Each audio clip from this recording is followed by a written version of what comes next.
नमस्कार मैत्रिणींनो, सोप्या घरगुती रेसिपीमध्ये तुमचे खूप मनापासून स्वागत। आज आपण बनवतोय पोहे पंचक अर्थात सुदाम्याचे पोहे।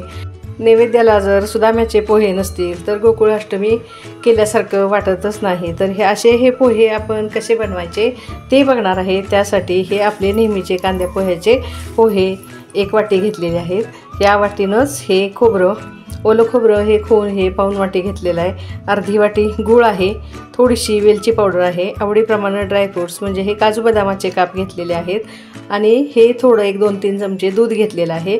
तुमच्याकडे जर नारळ पाणी असेल तर नारळ पाण्याचा जरी उपयोग केला तरी चालतो। आणि हे 3 चमचे साजूक तूप घेतलेलं आहे।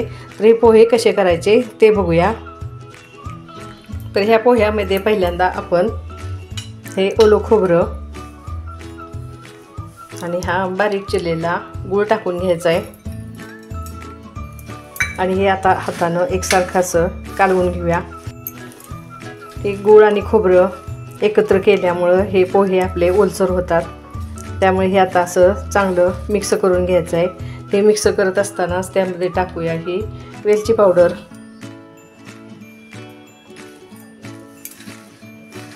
आणि हाताने आता हे एकसारखं कालवून घेऊया।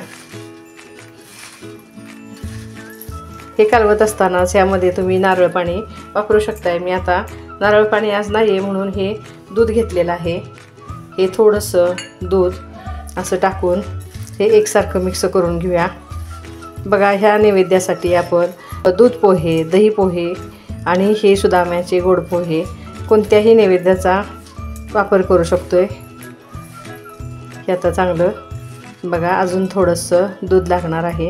हे 3-4 चमचे मी दूध घेतलेलं आहे, ते अजून थोडं घालून घेऊया। गुळाचं जसं जसं पाणी सुटेल तसे हे आपले पोहे चांगले भिजले जातात। हे आता चांगलं मिक्स करून झाल्यानंतर हे 5 मिनिटं झाकून ठेवूया आणि हे पोहे आपले फुगेपर्यंत हे तूप आहे ते चांगलं कडकडीत गरम करून त्यामध्ये हे ड्रायफ्रूट्स आपण तळून घेणार आहे आणि ही फोडणी आपण ह्या पोह्यात ओतायची आहे। बघा, आता 5 मिनिटं झाकून ठेवल्यानंतर हे आता ड्रायफ्रूट्स आपण तळून घेतलेली ही फोडणी आता याच्यावर ओतून घेऊया आणि हे पोहे आपण आता हे चांगले मिक्स करून घ्यायचे आहेत। बघा कसे छान मऊ झालेत। बघा, आता ही रेसिपी आपली तयार झालेली आहे। हे आता आपण सर्व करूया। बघा मैत्रिणींनो, कृष्ण जन्माष्टमी स्पेशल असे हे सुदाम्याचे पोहे आपले तयार झाले आहेत।